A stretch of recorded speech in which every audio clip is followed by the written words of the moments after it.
Ivonei Moreira.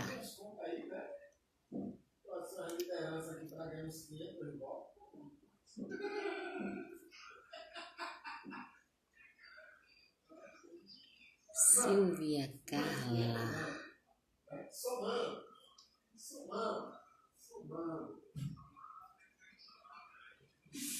Olá, vamos chegando, aguardando minha convidada, a doutora Tânia Duplá, para a gente começar a conversar, tá? Ela é psicóloga,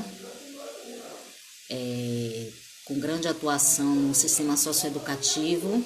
Estamos juntos, Cris, nessa caminhada. Isso mesmo, estamos juntos. Eu com vocês, vocês comigo e nós juntos, nesse coletivo aí, para a gente transformar nossa realidade. Aguardando minha convidada, a doutora Tânia Duplá, psicóloga, que vai conversar com a gente um pouco sobre a sua trajetória na psicologia e no sistema socioeducativo. Boa noite, Fai. Um beijo, querida.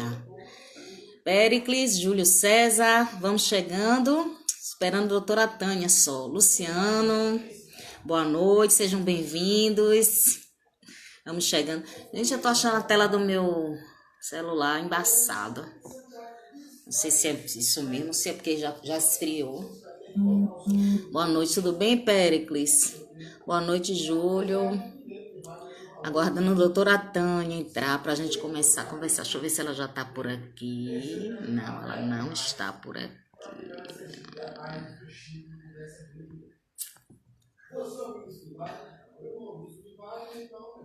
Carol, querida, como vai? Saudades. Doutora Tânia chegou. Deixa eu chamá-la. Doutora Tânia, ixi, cadê aqui? Achei. Tá um pouco embaçada a Cris, não dá pra ver. Eu não sei o que é não, gente. Não entendi. Será que é a luz? Olá, Cris, boa noite. Doutora, vai. Boa noite. Boa noite. Assim de ponta cabeça? Eu coloquei deitado, porque eu acho que eu vejo melhor. Para você ficar ruim assim?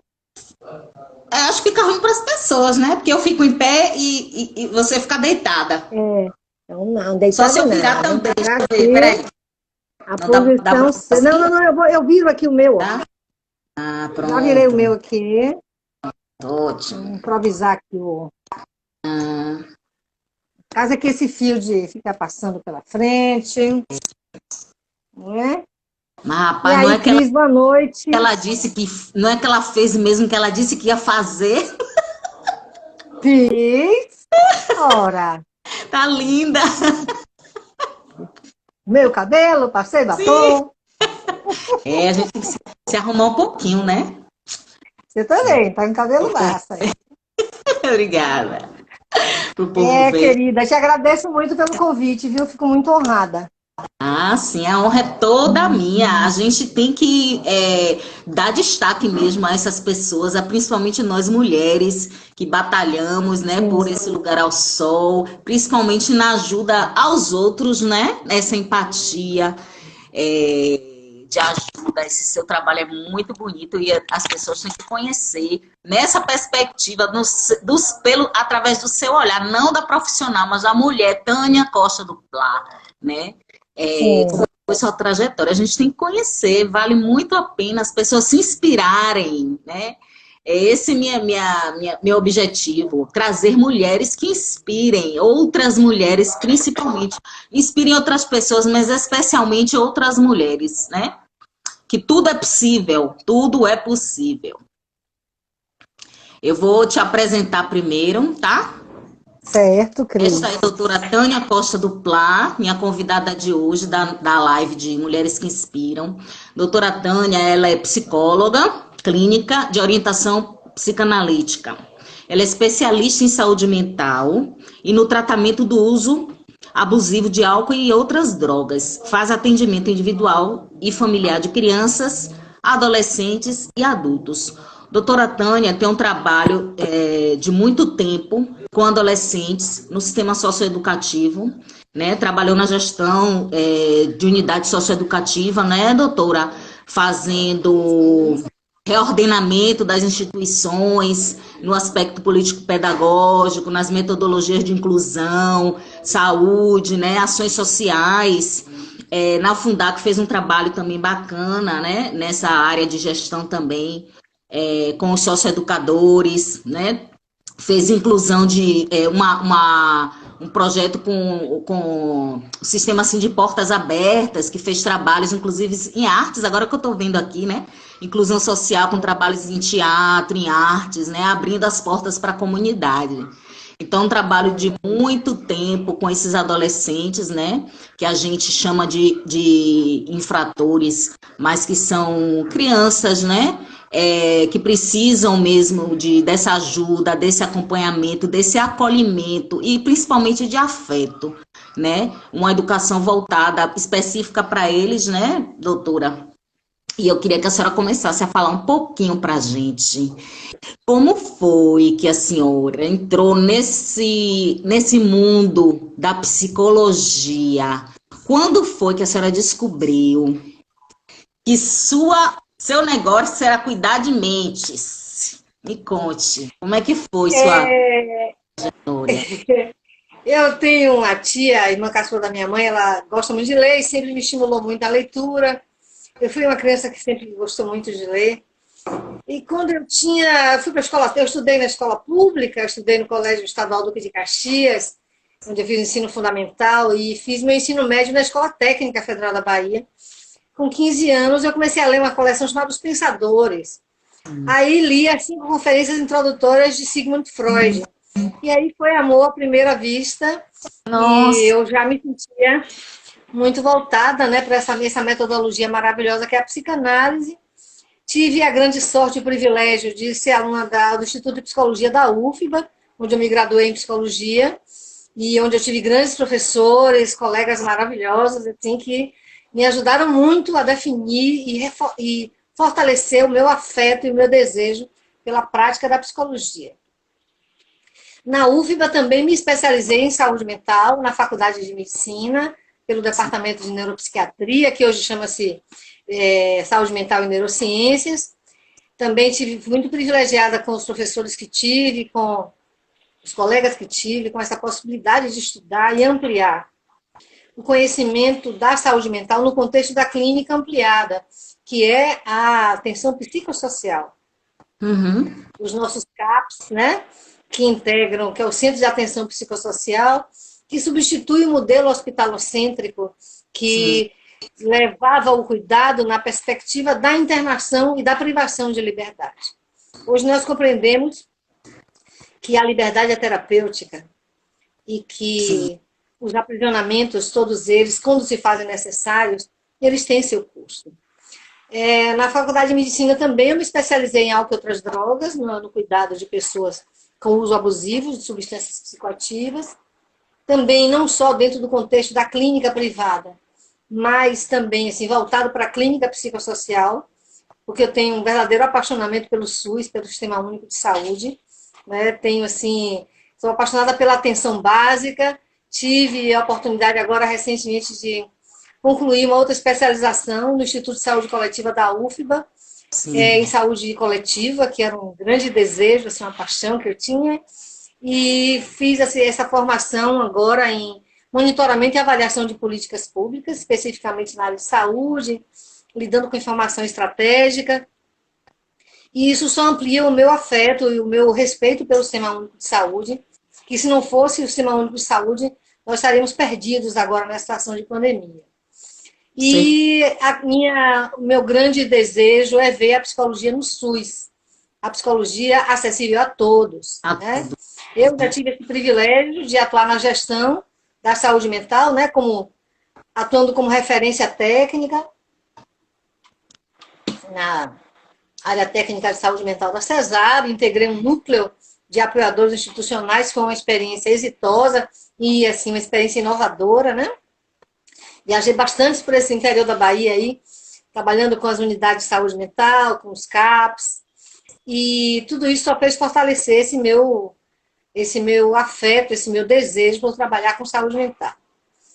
Como você falou há pouco, eu tive uma experiência em 2011, eu fui convidada a gerir uma unidade da Fundac, o doutor Aricelma, que me convidou, teve essa confiança em mim na época, que era uma unidade bastante, digamos assim, excêntrica na sua concepção, que ela se constituía uma pequena instituição manicomial.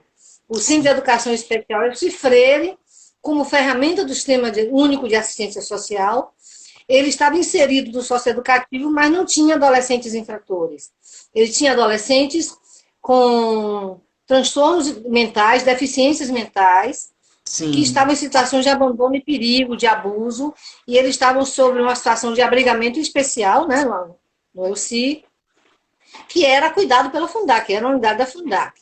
Então, eu fui trabalhar na perspectiva do reordenamento, e da perspectiva de atuar no território, conseguir, tenho muita gratidão, o bairro de Mussurunga assumiu o Elci, participou do Elci, as pessoas chegavam na porta para levar roupa, brinquedo para os meninos, né? E a equipe também se esforçou muito, a direção da Fundac, na pessoa da doutora Aricelma, deu todo o apoio que foi possível, e eu tive a grande sorte de ter colegas gestores de unidade que me apoiaram muito, né? E a gente tinha, na época, uma experiência de gestão que era bem compartilhada, e eu tive essa experiência de perto, na carne, no socioeducativo, e essa experiência também foi uma experiência de solidariedade, e eu acho que a gente, quando fala de saúde mental no sistema socioeducativo, a gente não pensa só nos adolescentes infratores, que muitos deles chegam absolutamente transtornados até pelo ato infracional, né? Às vezes pela enormidade do ato, porque com a impulsividade da adolescência eles não dimensionam, muitas vezes, o que vai acontecer com a vida deles.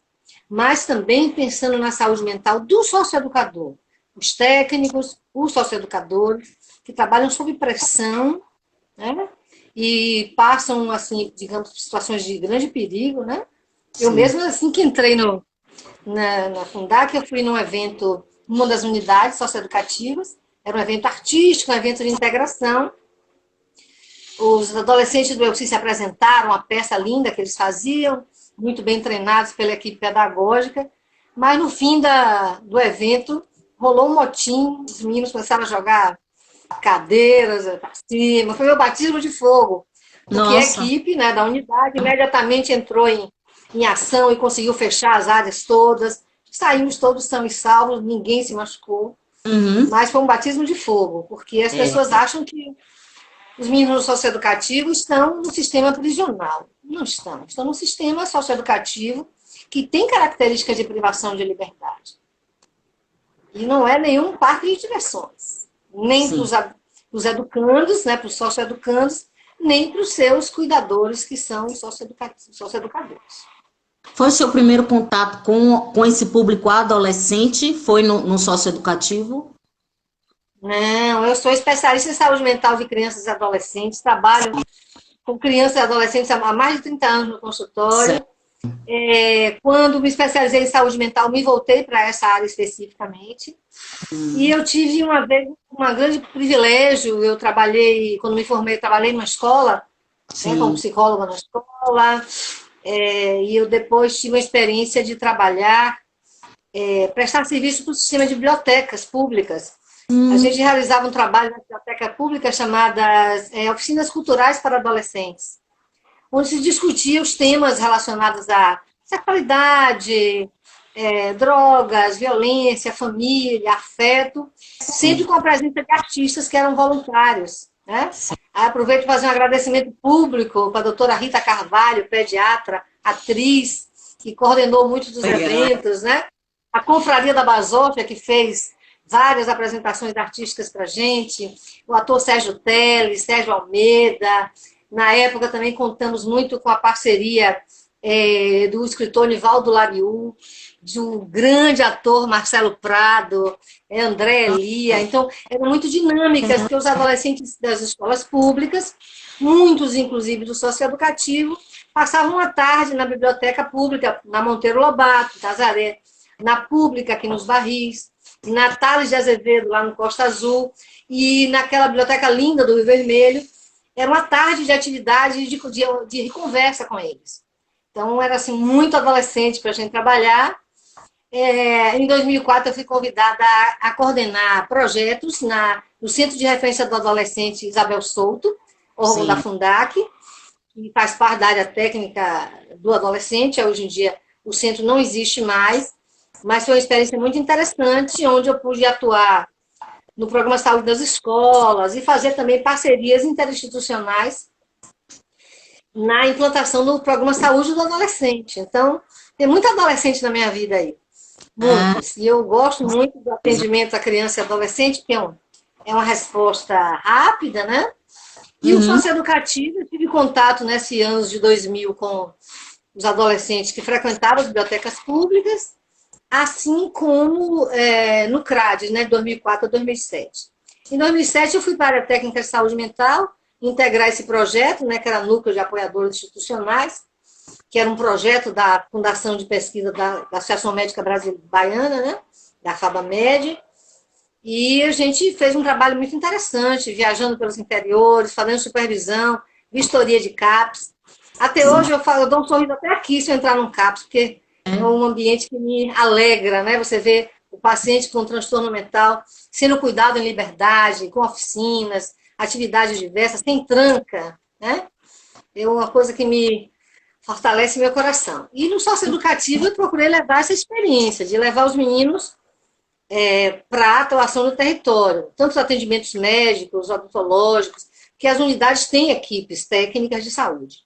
Mas, por exemplo, a cirurgia de dente tem que ser no Sistema Único de Saúde, um tratamento oftalmológico, adolescente que está fazendo um tratamento psicológico, às vezes no sistema público, no Sistema Municipal de Saúde Pública. Ainda também as cirurgias e outros procedimentos. Então, o território, na época, o território de Mussurunga, a unidade estava inserida, foi extremamente parceira. Tínhamos o apoio também da 49ª Companhia Independente de Polícia de Itapuã, que apoiava bastante a unidade, porque os adolescentes com deficiência, eles fugiam. E nós contávamos com a equipe do SAMU, a equipe do SAMU de Itapuã, a equipe do Salvar, enfim, a unidade era muito sofrida, a equipe técnica também bastante sofrida, mas a gente conseguiu expandir os contatos, expandir os vínculos, e até que a gente conseguiu o reordenamento da instituição, finalizando o ano passado assim, começou a gente, numa parceria também com o juizado, tanto da segunda vara da Infância e Juventude, quanto da primeira vara, Dr. Walter Ribeiro Júnior, excelentíssimo, Dr. Nelson Santana do Amaral, excelentíssimos juízes, que apoiaram também esse modelo de reordenamento, e nós conseguimos mandar os meninos para suas casas, no interior, as famílias começaram a acompanhá-los, foi uma experiência muito importante, fizemos umas parcerias bacanas, eu digo que um dos dias mais felizes da minha vida é porque a gente conseguiu uma parceria com o McDonald's, e alguns dos meninos, mesmo com deficiência, passaram a trabalhar no McDonald's. Né? E eu, como guardiã do abrigo, tive a honra de assinar como representante da família deles o contrato de trabalho, até foto, uma coisa assim, emocionante. Sei com eles, depois consegui até a própria casa, né? Mesmo dentro das limitações. Então, isso, né? O trabalho com a causa pública, né? Principalmente com esse público infanto-juvenil, é um trabalho apaixonante. Eu acho que Eu imagino. vale a pena ser feliz para trabalhar nessa área. Me diga uma coisa, doutora. A senhora, como mulher, como mãe, né? Como foi fazer esse eu digo assim, enfrentamento desses adolescentes, desses adolescentes não, das situações que envolvem esses adolescentes de transtorno mental ou do infrator, da infração. Como é que a senhora lida com isso? Quais foram os maiores desafios que a senhora, como mãe e como mulher, teve que enfrentar consigo mesma para realizar esse trabalho? Quando as minhas crianças eram menores, eram pequenas, eu trabalhava basicamente no meu consultório, então eu tinha uns horários mais estruturados para isso. Quando eles foram entrando na adolescência, eu também fui ficando mais solta e assumi esses trabalhos, como o trabalho das bibliotecas públicas, né, que na verdade é uma prestação de serviço, uma parceria. e culminando com a ida para o serviço público em 2004, né, no Centro de Referência do Adolescente. E essa experiência, os meus filhos sempre me apoiaram bastante, sempre, né? Mas eu tinha, assim uma consciência de que a minha relação com os adolescentes não era uma relação materna, né? Era uma relação de respeito com eles, né? Era figura de referência, mas sempre mantendo essa noção de que eles não eram meus, eu não podia mandar neles, eu estava ali para cuidar deles. Eu brinquei uma vez com a minha antecessora, a gestora anterior, que foi Denise Almeida, uma terapeuta ocupacional espetacular, com grande experiência no socioeducativo, que a gente foi a primeira vez que a gente foi na audiência, no juizado, ela foi comigo, porque ela estava me ajudando, né? Ela estava voltando para a unidade que ela atendia antes, né? Deixando a gestão. E aí ela me dando aquela força, aí chegou na audiência, ela disse, mas agora você tem que se apresentar, porque você é a guardiã do abrigo. Eu digo, eu sou o quê? Tomei um susto pelo peso da responsabilidade.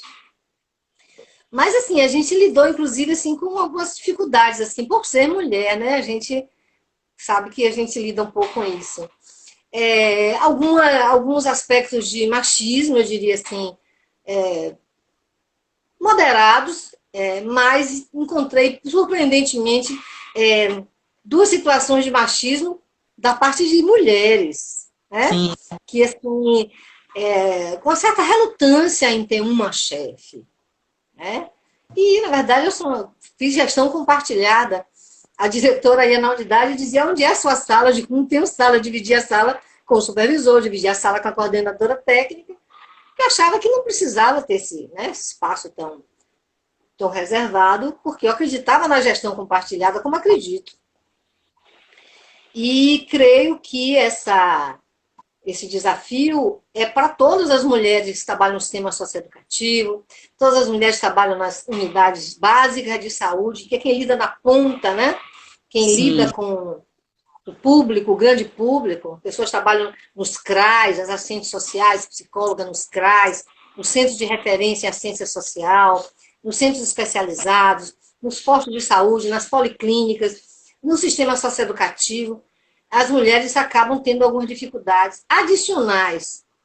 Porque, assim, os homens também têm dificuldades, nós sabemos do peso do serviço público ainda, né, da responsabilidade que o funcionário público tem em prestar o serviço, né, até a hostilidade que lida, mas as mulheres têm digamos, esse adendo, esse estresse adicional na medida em que elas sofrem enfrentamento por serem mulheres. Exato. Até porque é um ambiente ainda de maioria masculina, né? As mulheres ainda são minoria também nesse sistema, né, socioeducativo, tanto dos agentes que trabalham, quanto do público. Os adolescentes, a maioria são meninos, doutora? Meninos. Digamos assim, às vezes você tinha, por exemplo, situações de você ter naquele dia, por exemplo, 1.100 adolescentes internados no estado da Bahia, porque é uma população flutuante. Eles passam 45 dias de internação provisória, as medidas socioeducativas de internação podem variar de tantos meses até 3 anos. Então, é um público que ele é rotativo, né? Exige avaliação continuada, as audiências, que o juiz, né, avalia esses quadros, mas o que eu observo é que você tiver 1.100 meninos internados e 28 meninas. Né? Hoje a Fundac tem até uma unidade, que é uma unidade nova, toda bonitinha, para as meninas, que é uma unidade pequena. Mas o que observamos, as equipes técnicas já são muito femininas, assistentes sociais, pedagogas, psicólogas, médicas, enfermeiras, técnicas de enfermagem. E a gente tem também as mulheres da gestão. Tem muita mulher fazendo gestão no socioeducativo e fazendo bem, né? A gente ressalta que estão fazendo bem. Tem grandes personagens que eu conheci na Fundac, que já não estão mais trabalhando. Sim. Mas a gente sente que, acima de mais nada, é um espaço que a gente está conquistando, não por favor, mas por merecimento e competência. Tem um parente seu aqui, ó, Rafa Oliveira. Rafael, meu sobrinho. Orgulho de minha tia fazer esse trabalho tão lindo Oi, Rafa. com crianças e adolescentes. Rafa, tá aqui, olha a Jean da tia. Engraçado, a senhora tá falando aí, eu tô assim, tentando me colocar no lugar, né? Quando eu perguntei por ser mulher nesse lugar e tal, tal, tal. Eu acho que tem situações que eu realmente não tenho talento nenhum. Era para ser médico, policial e para a área de saúde mental, porque eu me envolvo, que é uma beleza. Não teria esse talento assim, principalmente para lidar com criança, né? Eu, por ser pedagoga, né? E educação infantil, meu Deus do céu, eu sou apaixonada. E eu acho que eu não saberia lidar com situações assim, de não me envolver. Né? É porque assim, a minha... Desculpe, interrompi você. Pode falar. A linha que eu escolhi para trabalhar na saúde mental, que é a psicanálise, ela é uma linha que favorece muito essa compreensão e a empatia para com as pessoas, porque ela trabalha essencialmente com o fortalecimento e aperfeiçoamento da escuta. E a formação de um psicanalista, ela se dá na sua própria análise, ou seja, um psicólogo para trabalhar na clínica, um psiquiatra para trabalhar na clínica, um psicanalista, ele tem que se submeter a um processo terapêutico. Porque eu costumo dizer para os colegas mais jovens que o único cérebro vivo que você tem para aprender a estudar mesmo é o seu. Então, conhece-te a ti mesmo, é uma premissa para a gente trabalhar. E também ter aquela perspectiva de que a nossa formação é permanente, que a gente estuda permanentemente, né? Porque as descobertas da ciência são tamanhas, né, que a gente precisa estar sempre se atualizando. Claro, sempre se atualizando. Na verdade, todas as áreas, né? Tem que estar se atualizando.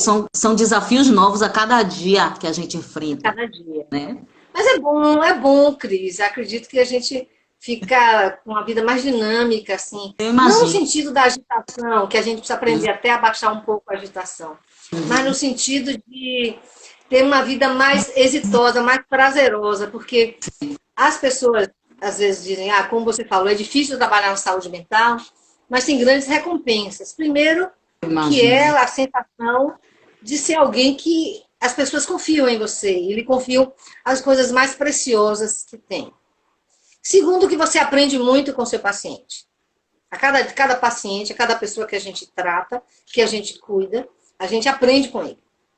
Eu tive bons professores na UFBA e eu me lembro que, quando eu fiz psicopatologia 1, a gente tinha aula prática no Juliano Moreira, no grande hospital Juliano Moreira. E o professor da matéria, professor Jairo Gerbasi, um grande mestre, um grande psicanalista, ele nos chamou e disse, quando vocês estiverem em frente ao paciente de vocês, lembrem que vocês não sabem nada sobre eles. É eles que vão te contar. Então, eu guardo essa premissa comigo até hoje. Cada paciente que chega é alguém que eu preciso aprender, ouvir. E esse é o conselho que, inclusive, eu dou para todo mundo que quer se aventurar na área de saúde mental, conhece-se a ti mesmo, faça seu processo terapêutico, se submeta à psicoterapia, para que você seja um profissional fortalecido. Né? Fortalecido, tem que ser, né? Fortalecido. Nessa... com certeza, com certeza. Nessa perspectiva, doutora, do sistema socioeducativo, da questão, eu falo mais pela questão dos adolescentes infratores. O que a senhora pensa sobre a redução da maioridade penal? Não consigo nem falar sobre isso, porque as pessoas esquecem. Eu gosto de perguntar para as pessoas, com que idade os meninos são apreendidos? Com que idade eles vão para o sistema socioeducativo? Com que idade é? Com 12 anos. A partir de 12, com né? Com 12 anos, é 12 anos. Eu já me lembro uma vez, eu fiz uma atividade em uma das unidades da Fundac, quando eu trabalhava, que foi uma atividade sobre redução de danos de fumígenos, cigarro principalmente. E foi para essa turma de 12 e 13 anos. Quando eu cheguei, tinham vários, assim, tudo arrumadinhos, assim, para a palestra. Eles eram menores do que eu, e eu não sou muito alta. Eles eram meninos. Não tinham nenhum pelo no rosto. Não tinham nem espinha. Sabe? E tinham caído naquela viagem de que vai se dar bem, de que vai pegar o celular dos outros, de que a vida vai correr. Né? E eu senti, assim, uma grande empatia por eles. Eu diria que até uma certa compaixão, embora o sentimento não seja adequado, mas por eles estarem privados, né, de uma vida normal. Né, de uma vida normal. E a gente esquece que o adolescente no Brasil ele é vítima de muitas violências. O Brasil é um país que mata adolescentes. Mataram vários esse ano. Então é uma vergonha isso. Meninos que estão em casa dos seus pais, brincando com o irmãozinho, levam um tiro de fuzil nas costas. Menino que vai comprar o pão e leva um tiro e é morto. Então, essa fantasia midiática de que o adolescente é ele que comete mais atos infracionais é uma falácia. Observem as estatísticas, a própria polícia fornece essas estatísticas. A quantidade de adolescentes infratores é infinitamente menor em relação à população prisional do Brasil. Uhum. A última vez, eu vou dizer dados aqui aproximados. Tá. Estima-se que a população carcerária brasileira esteja na faixa de 700 mil pessoas. Por favor, se eu estiver errada, me perdoa. E, nesse mesmo contexto, eu estou falando isso, digamos assim, de dados de talvez 3 anos ou 4 anos atrás, a quantidade de adolescentes internados no sistema socioeducativo, às vezes ela não chegava a 30 mil. Você tem 700 mil adultos e 30 mil adolescentes. E eu estou pedindo perdão para o pessoal do socioeducativo que está me assistindo aí, se eu estiver dando o número errado. Estou falando uma referência de mais ou menos 3, 4 anos atrás. Então, você veja, Só para a 700 gente adultos... fazer um comparativo, né? Mas veja só, hoje a gente pode entrar agora no Sinase, pode entrar na transparência do governo e ver quantas pessoas estão no sistema prisional brasileiro. Mais de 700 mil, cumprindo medidas, né, internados no sistema. E vai ver adolescentes infratores, tem 25, 30 mil no país. Então, é uma proporção muito díspare. É a mesma coisa, Cris, que a fantasia do louco infrator, de que assassinos, pedófilos, estupradores, pessoas violentas são loucas. Não são. Até porque as pessoas loucas, elas não cumprem sentença, mas elas cumprem medida de segurança, elas são presas também. Só que elas vão para um lugar chamado hospital de custódia, que é o manicômio judiciário. Aí eu gosto de brincar com as pessoas dizendo assim, qual é a percentual dentro dessas supostas 700 mil pessoas que estão no sistema prisional? Qual o percentual de loucos dentro desses 700 mil? As pessoas chutam 50%, 50%, 60%, 30%, 15%, 20%. É menos de 1%. Oscila, né? De 0,81% até 1%. Então, existem mitos em relação a adolescente infrator, ao louco infrator, que eu acredito que a gente tem que criar ferramentas para disseminar mais essa informação. Para poder acabar um pouco, tentar diminuir o preconceito, a discriminação. Exatamente. E assim, a gente sabe que, mais uma vez, quem sempre sofre mais nesse sistema todo, nesse contexto todo, é a população negra, né? Pobre. A população negra é a maioria no nosso país, historicamente oprimida.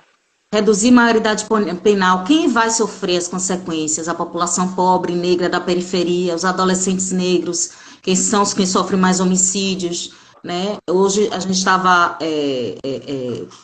fazendo algumas leituras e em 10 anos o número de homicídios de homens negros, de pessoas negras aumentou, de brancos diminuiu. Então, assim, não existe injusto, né? Seria injusto. Porque a gente tem algo para se trabalhar muito antes disso, que são as questões que a senhora falou, preconceito, de racismo, questões sociais mesmo, problemas sociais, econômicos, antes de chegar no sistema prisional, que a gente tem que resolver, de educação, né? Tem que passar por tudo isso antes. Eu fico muito chateada, porque assim, a gente que gosta da educação, a gente fica acompanhando, né? Tem amigos que moram em outros países, parentes que moram em outros países, E a gente vê que no mundo todo, a escola é o dia todo. Sim. A criança vai de manhã para a escola, fica até de tarde. Por que que o nosso sistema escolar não pode ser assim? Por exemplo, você com essa perspectiva de olhar a necessidade das mulheres, os direitos das mulheres, eu fico vendo que a mulher brasileira é muito, somente a trabalhadora, de classe social mais carente, ela é muito injustiçada porque a gente não tem creche. Sim. Aí você fica usando aquele esquema, quem tem uma avó, quem tem uma tia, paga um adolescente para cuidar das crianças e Exatamente. cria situações de responsabilidade para as crianças. Exatamente. É a vizinha que está em casa, que ela dá, né, um pouquinho de ajuda para poder ficar com Isso, passeio. e assim, e vai criando essa rede de vulnerabilidade mesmo, porque não tem opção, não tem apoio, não tem políticas públicas específicas para acolher, para atender essa população, principalmente essas mulheres que trabalham, precisam sair para trabalhar, para ganhar o seu sustento. Exatamente. Não tem onde deixar, não tem creche suficiente, né? Não tem Eu fico creche vendo assim, por exemplo, suficiente, não tem. tem uma legislação que obriga determinadas empresas a ter creche e tal, mas eu não sei como isso é cumprido. Eu vejo assim, por exemplo, eu sei que o Ministério da Saúde tem creche, o Ministério da Fazenda, o Ministério da Educação, porque são órgãos federais grandes. Aí eu pergunto, muitas médicas, enfermeiras, assistentes sociais, psicólogas, né? Operadoras da higienização das instituições de saúde, nesse momento, inclusive, pessoal de portaria, recepção, telefonista, todo mundo tem que trabalhar e muita gente tem filho. Qual é a estrutura que essas pessoas contam? Por exemplo, se você tem um contingente maior de mulheres no país, de mulheres que estão trabalhando, que é a gente que está movendo esse mundo, viu, moça? Somos nós que estamos movendo esse mundo. E você vê mulher em todas as frentes de trabalho, até algumas que são mais tradicionais de homens, né? Mas não é porque a gente quer competir com vocês, não, meninos. É porque o trabalho aparece, a gente precisa trabalhar, a gente vai. Com certeza. Se adapta e vai. Né? Como diz as meninas, né, que trabalham, por exemplo, as bombeiras, policiais, bota o uniforme e vai trabalhar. Exatamente. A gente tem consciência de que somos mulheres, que temos nossas particularidades, mas a gente faz, digamos assim, o acolhimento do desafio do trabalho e o enfrentamento das dificuldades. Tem concorrência, né? A gente é parceiro. Com certeza. Já que estamos, vamos ocupar os espaços também, né? Porque nós temos, o que a gente busca é igualdade de direitos. Né? Isso. Porque a gente já trabalha muito, tanto quanto ou até mais. Mas e os direitos? De 2 a 3 jornadas de trabalho, né? Pois é, não temos. Os direitos... Professoras, por exemplo, quantas professoras dão aula na escola de manhã, na outra escola de tarde, e de noite tem a rotina de casa, cuidar da rotina da casa, dar conta de movimentação. Exatamente, com certeza. É bem complicado. Tem um comentáriozinho aqui, ó, de Péricles, nosso amigo Péricles. O adolescente cumpre 3 anos, voltando à questão do sistema, né, socioeducativo, cumpre 3 anos, equivale a 16 anos, segundo estudos. Privado de liberdade em desenvolvimento. Tem mais comentários. Péricles é um grande gestor do socioeducativo também. Eu sei. Pessoa muito competente, muito bem qualificada. Com certeza. Doutora, e com relação aos agentes do sistema socioeducativo, né? A gente falou dos adolescentes. E os agentes, homens e mulheres, que trabalham com esses adolescentes, qual é a seu olhar para esse público interno, né? Estão preparados? Como é que está esse processo? Na sua atuação, como é que foi lidar com esse público interno? Eu penso que é uma categoria assim, bastante pressionada. Né? Porque assim, o socioeducador ele recebe o adolescente que foi... O adolescente ele é, digamos assim, apreendido pela polícia, né? Levado à delegacia do adolescente infrator, onde é lavrado boletim de ocorrência, é encaminhado ao pronto atendimento, né? Que o adolescente por ser adolescente, ele tem uma prioridade na celeridade dos processos judiciais e essas questões todas. Então, ele é levado dessa delegacia, a polícia leva para o pronto atendimento da Fundac, onde nosso amigo Pérez dirigiu muito bem por um bom tempo.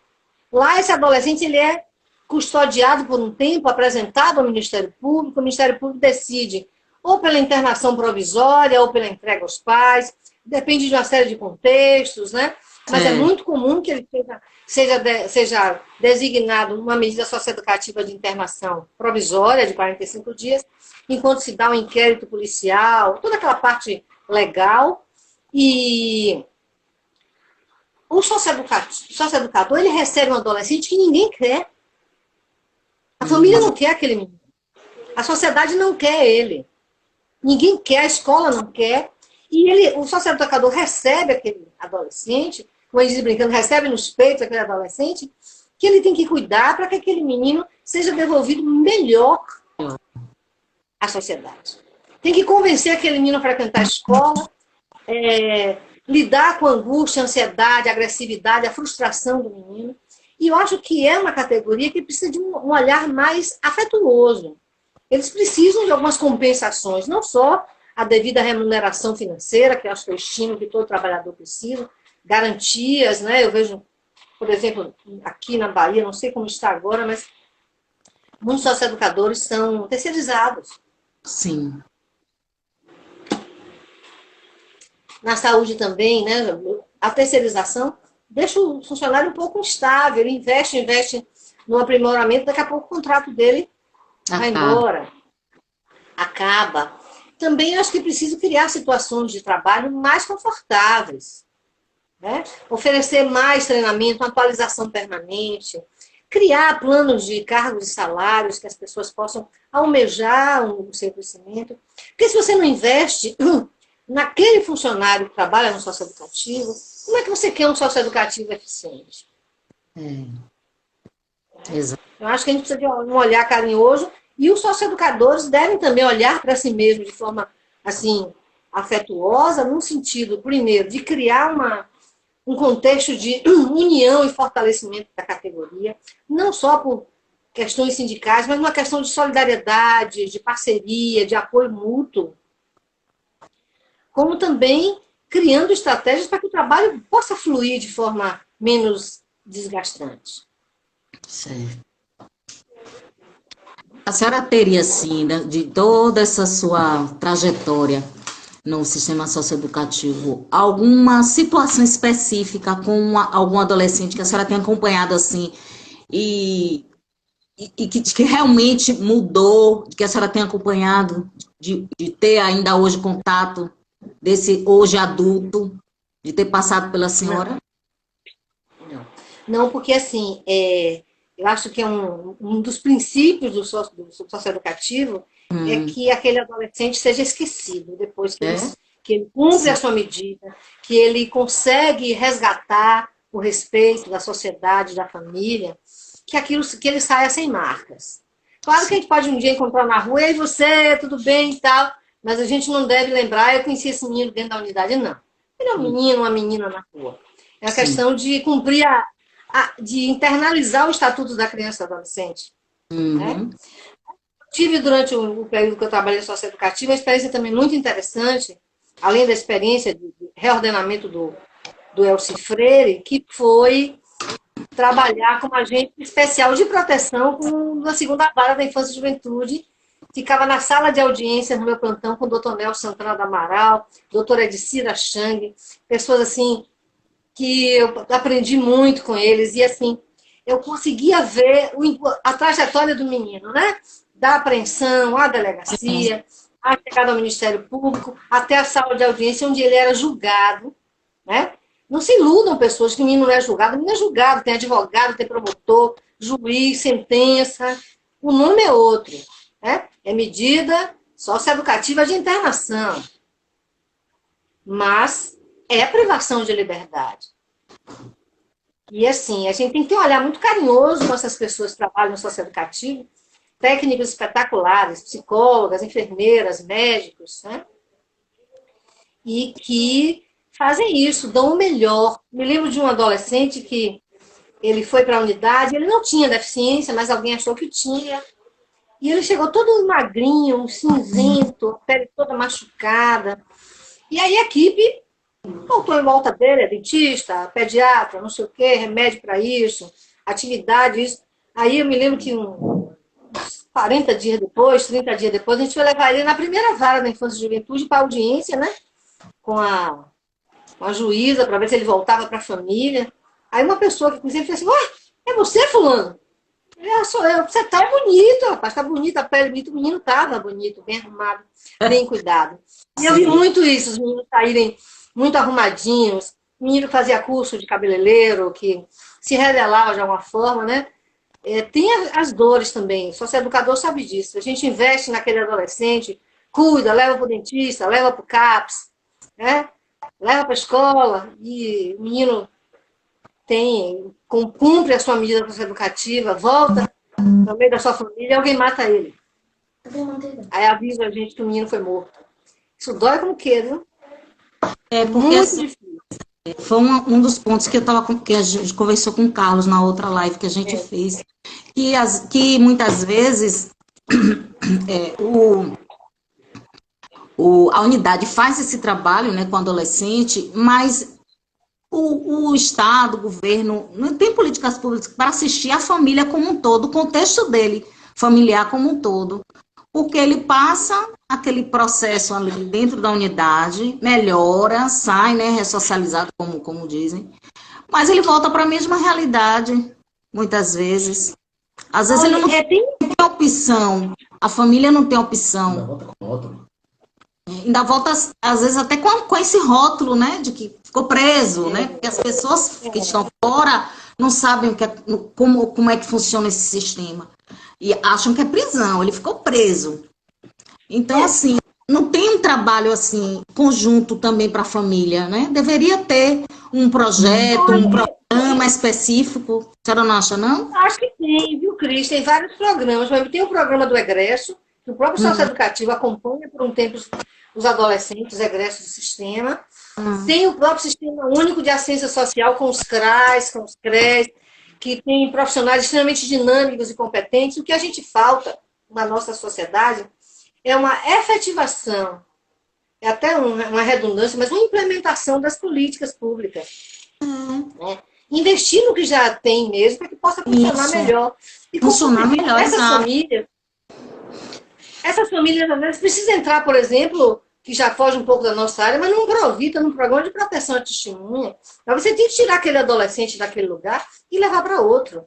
Que é uma pena, porque ele perde a convivência comunitária, mas muitas vezes o lugar que ele mora pode nem ser um lugar degradado, pode não ser uma comunidade carente, mas é um lugar onde ele já está contaminado.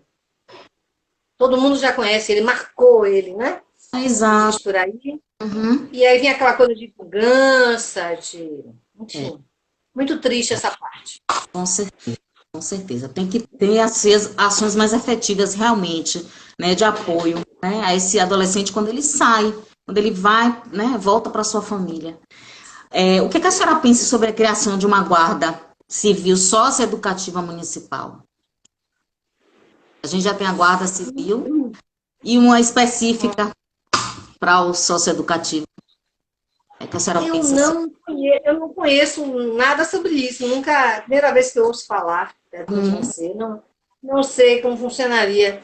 Eu acredito num sistema de implementação e ampliação do sistema educacional mesmo do município, em que a gente tenha uma articulação interinstitucional para oferecer um acolhimento e uma cobertura maior de cuidados.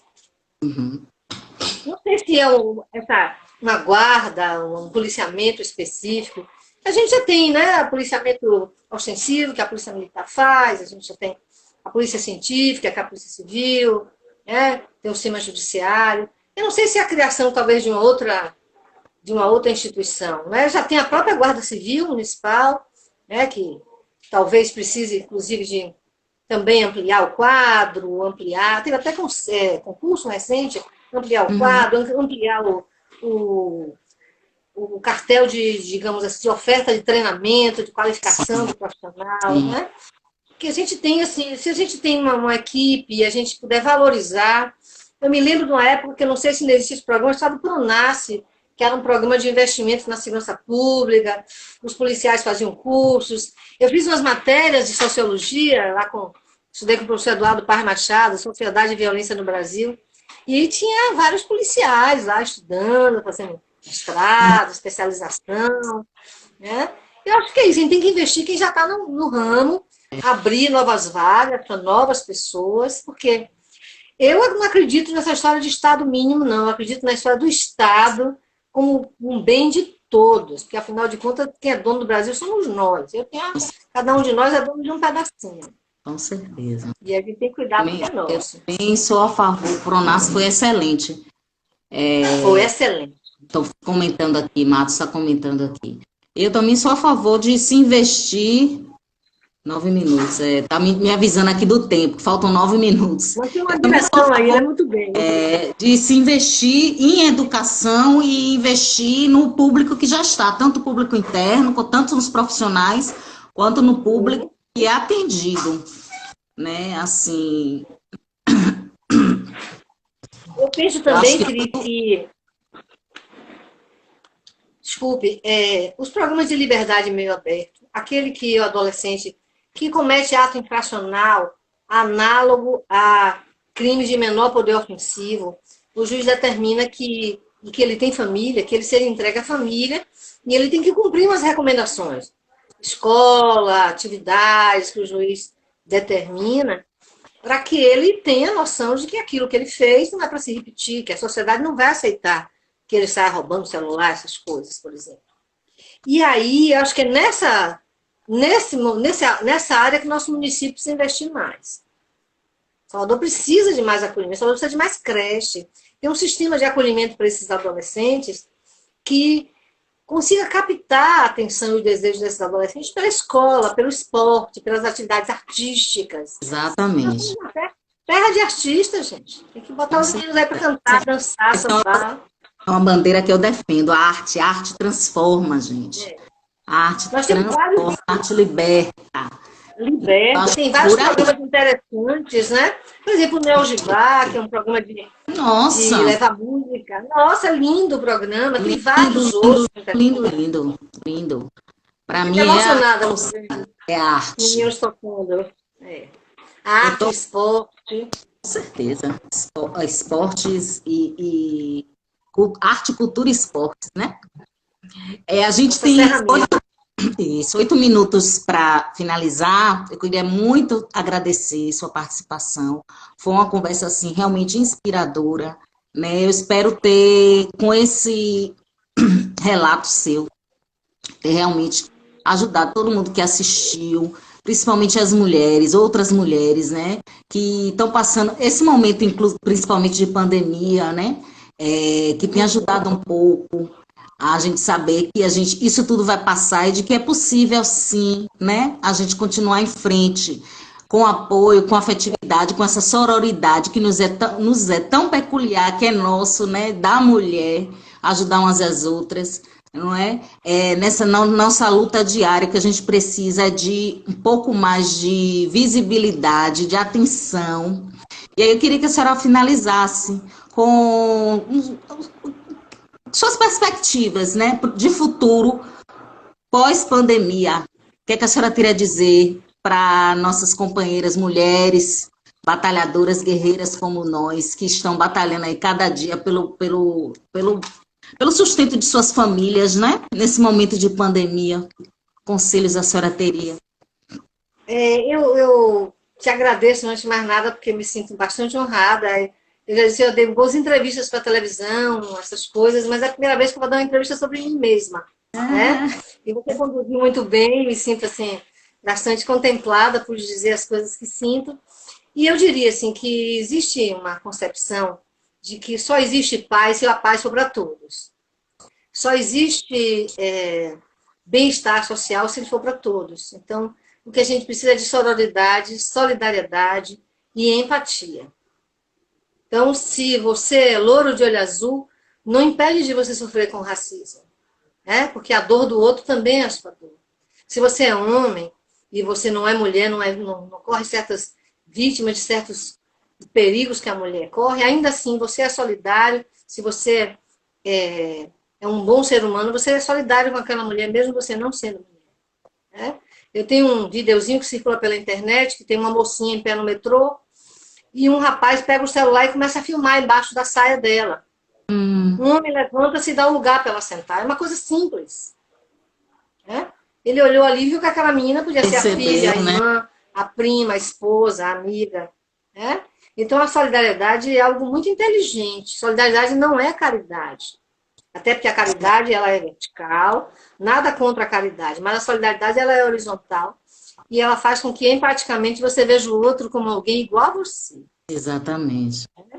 E eu acho que nós mulheres precisamos superar todas as barreiras que possam existir entre nós para nos fortalecermos, nos unirmos e nos cuidarmos, para que a solidariedade e a sororidade sejam nossas ferramentas tanto de inclusão como de afeto e amor ao próximo. Eu espero que tudo isso passe e que a gente sobreviva e que a gente aprenda as lições, né? Todo dia a gente pode aprender uma coisa nova.